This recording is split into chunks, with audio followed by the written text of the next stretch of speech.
Steve, how's the weather there in Colorado? We have had the most beautiful mid-March to end of May that I can recall for a decade. Oh, wow. It's It's been, gorgeous here too. 55 to 80 degrees and sunny almost every day. We've had a little bit of rain, but we didn't get the spring snowstorms that have always plagued us out here. It just didn't happen this year. Wow. Today it's going to be 78 and sunny. All weekend's supposed to be the same. How about you? Was it a nice weekend? So today is absolutely gorgeous, and then Sunday looks really, really good, but tomorrow it's going to rain. So I think people are kind of having to plan their outside activities around that Yeah. rainy day in the middle. Now, what are you going to do with your kids and your family? You going to get out? Is there some place to go, a park or something you can go Well, to? they have opened up the beaches, Oh, but so it just even just wandering around town. I don't know if the farmers markets will be open. They're doing social distancing, so one person at a time good, at a good. table. So definitely get out a little bit and enjoy the weekend a little. Yeah, just get out, right? All right. It looks like we are getting some folks in here. So it's 12:04. I'm going to go ahead and get us started. Okay. So good morning, everyone, and thank you for joining us on this Memorial Day weekend Friday. We have with us today Mr. Steve Murray. Steve is the president and co-founder of Real Trends, the nation's leading trends and research organization, and the president of Real Trends Consulting, Inc. He has been in the residential real estate field for 43 years as a consultant, researcher, and writer for 34 of those years. Real Trends is read by more than 54,000 leaders in the residential real estate industry every week, and over 500 CEOs attend the Real Trends conferences each year. I can tell you that Steve is a visionary and a strategist within our industry, and he is a brilliant mentor to many, myself included, and we're very happy to have you with us today, Steve. Take it away. Tessa, thank you for that very nice, overly kind introduction. And good afternoon, everyone.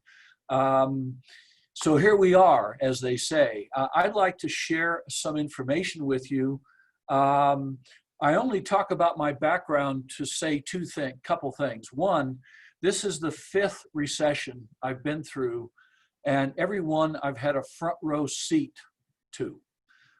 In the early 80s, I was running a national network of large independent brokers and got to see that horrific recession from 80 to 82 and the others to follow. I've been Real Trends editor and a consultant to the industry. More on that in a minute. One of the things Real Trends does is we do research about brokerage and agents and all kinds of business metrics about the industry. In addition, every 4 years or so for the last 20 years, we have underwritten our own housing consumer research. And I want to share those results with you because I think you'll find them very positive as you restart your business careers in New York and that area in the days, weeks, and months ahead. So we use Harris Insights, one of the preeminent research firms, to talk to recent buyers and sellers about a lot of basic things. Here's what I want to share. We did this in the summer of 2018, the last time we did it. Consumers reported, recent buyers and sellers, 90% of them used agents to buy and sell their home. Now, the first myth that with technology that consumers will just start doing it themselves is just that. It proves to be a total myth. Myth number 2, millennials and Gen X generations will use smartphones and websites and CRMs and apps to buy homes. Well, 92% of millennials and Gen X used an agent to buy or sell their home in the first 6 months of 2018. And remember that other myth that, they're going to use online rating systems and Zillow and Realtor.com profile pages to find and select their agent. Well, there's another myth busted, because in our study, 2/3 of all consumers found their agent because they know one or someone referred them, which, by the way, has been the way it's been for 30 years, at least. And that 90% usage of agents by consumers, well, 4 years before this, it was 85, and 20 years ago, it was 81. So the more technology there is, the more information there is, the more buyers and sellers of homes are using agents. Now, it's critical to understand, number one, what services do you provide that they find most valuable? And number two, what do they really look for in an agent? Okay, so let's answer that, because we ask those questions. Number one service provided is negotiating the purchase or sale of a home. Negotiations, which most human beings do not do well, are not equipped to handle, don't personally know how to do it well. They depend on a great agent to do that for them. That's their number one service, and that's been number one for 20 years since we first started doing our own research.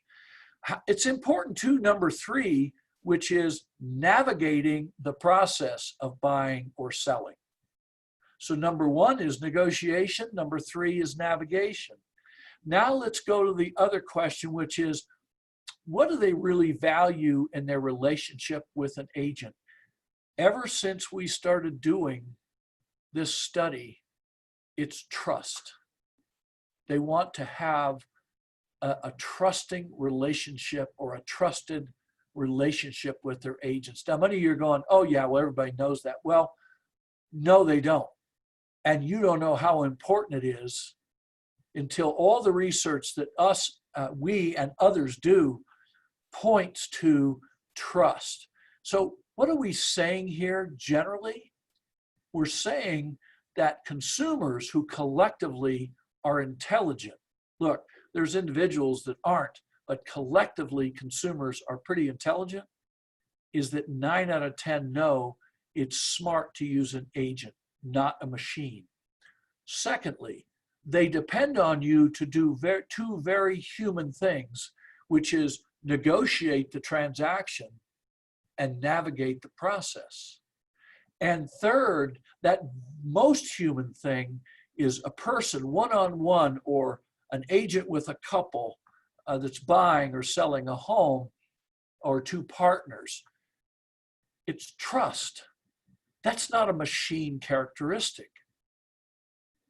That's a human characteristic. That's a relationship characteristic. And if you want to know how you build, if you have any doubt about how you build a trusted relationship, think about yourself when you're going to buy goods and services, dealing with attorneys or accountants or doctors or dentists, or you're going to a shop, and how you end up trusting someone. I mean, one of the people I trust the most, I live out in a suburb of Denver. I've been here for 30 years. One of the people, funny enough, I trust the most is my dry cleaner, Jack Yee. Jack is the most dependable, friendly, professional guy I know. And I trust him implicitly. I turn over thousands of dollars of clothes to him, and I get them back exactly as I would have them. It's just building trust by making a commitment and sticking to it. Okay, so the backdrop of this is people want to own their own homes. People want to use agents, and what they value are really human characteristics, empathy and trust and personal skills. So let me go to something else. People ask us, what do I do now to get through this downturn, this time of our lives and the life of our country? And there's only two things you really need to focus on. And I'm going to focus on these two things because, as I said earlier, this is my 5th recession. And I have been helping brokers and agents and teams get through recessions for a long, long time. And I've had a front row seat to see what the best people do. Not just to get through, survive, but how do I build a business that not only will survive, but I will actually be better when this business comes back to its former state. There's just two things you have to do.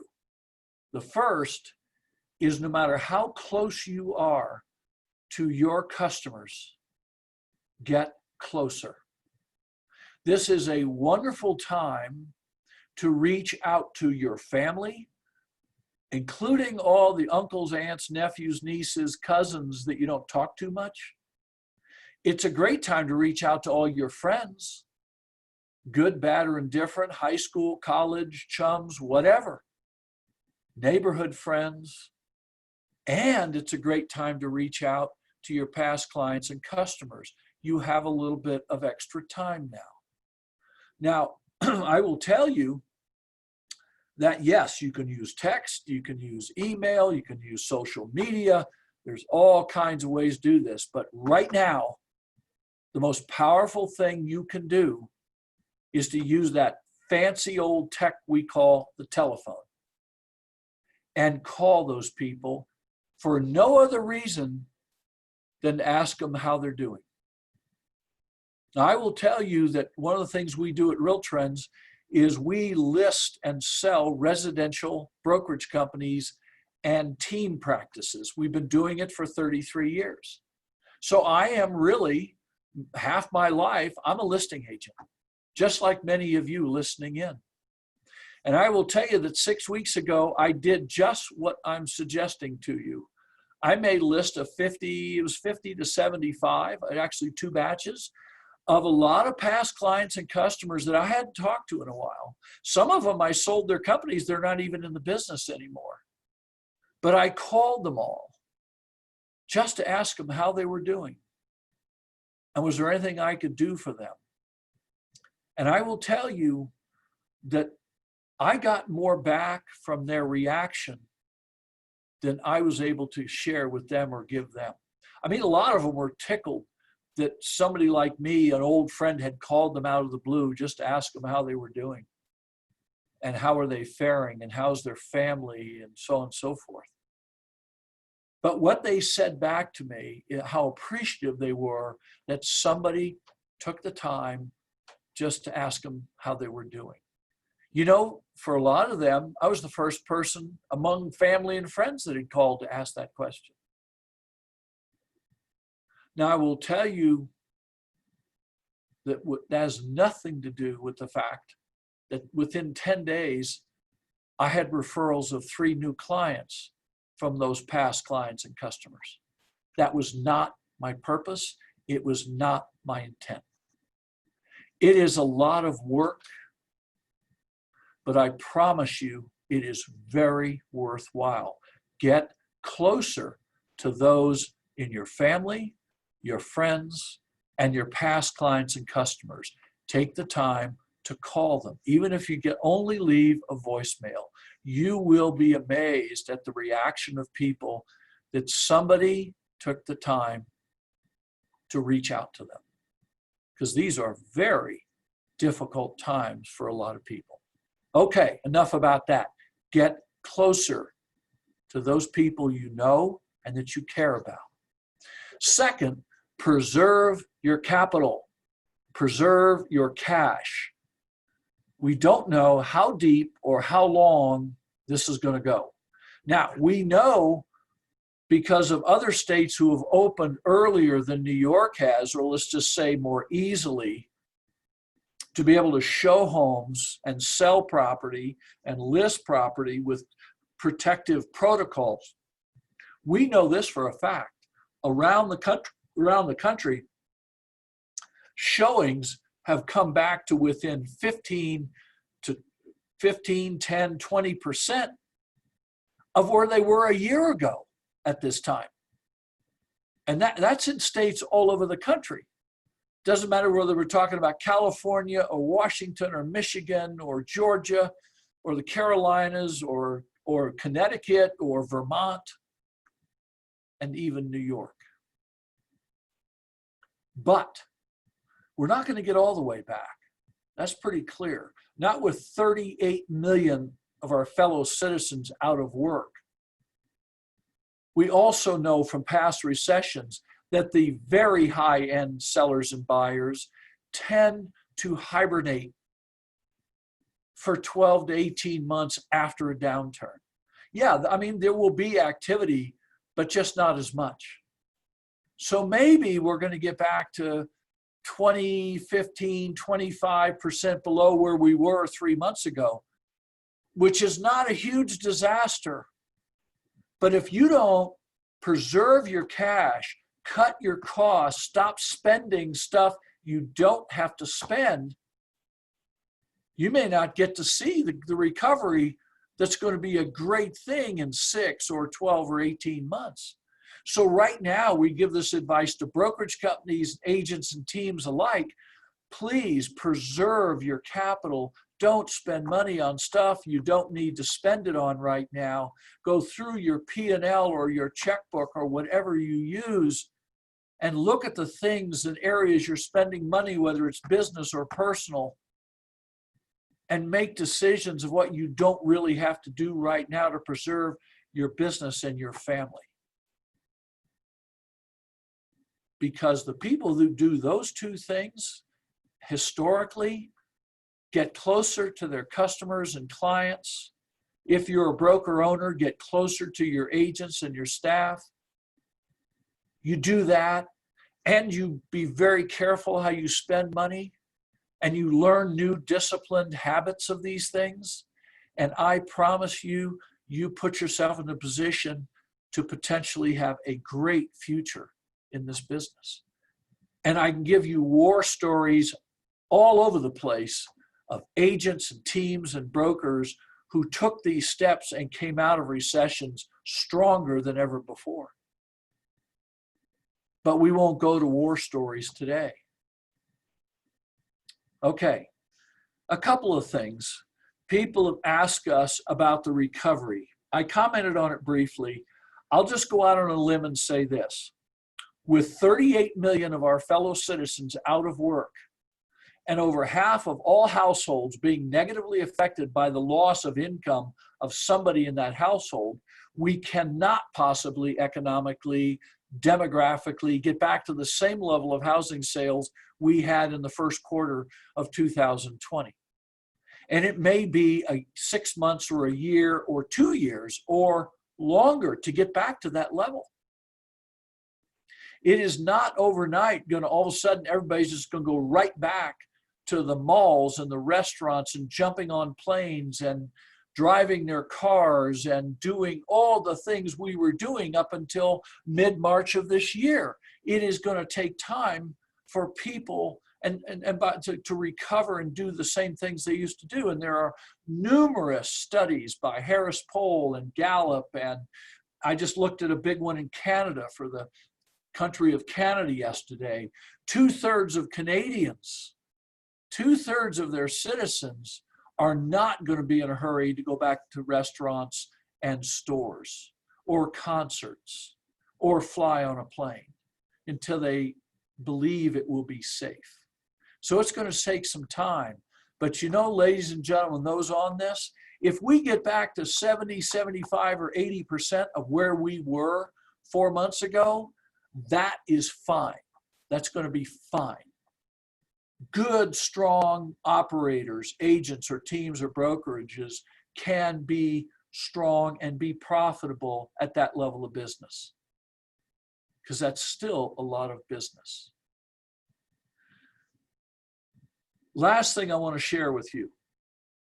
For all realtors, and I've given this statement many times in the last 6 weeks, I know Tessa, I know her predecessor, I know their peers all over the country.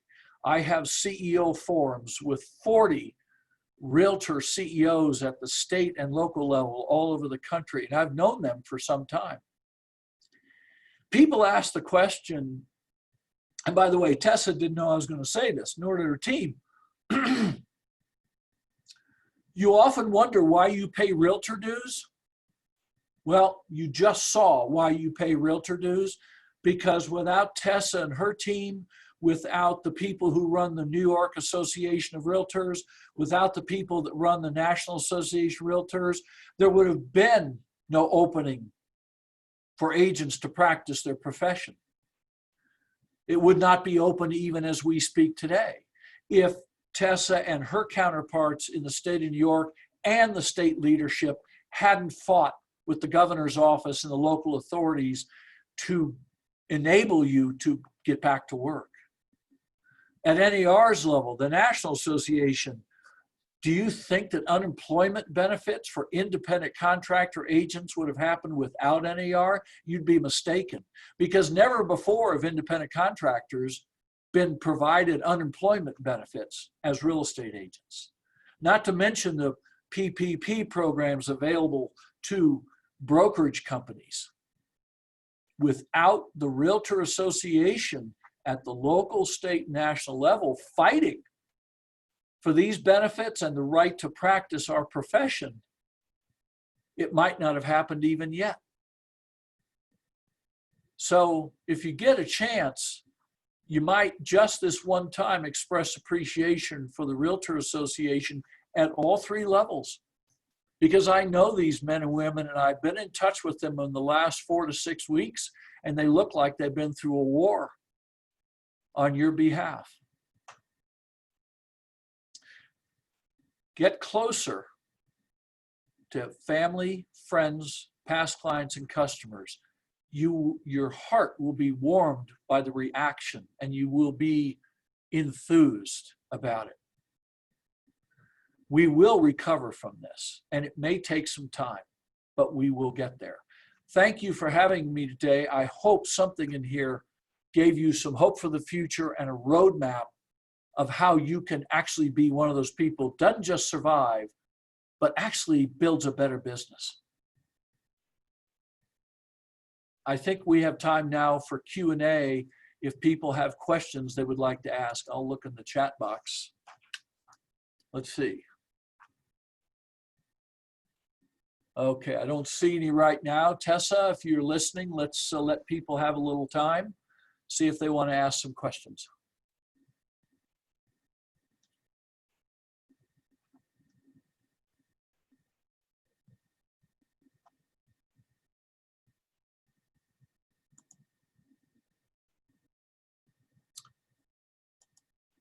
Marianne and Tessa and Kevin, I think we don't see any questions. So I will say thank you for having me. I trust that for someone who is on the call, this has been hopeful and useful.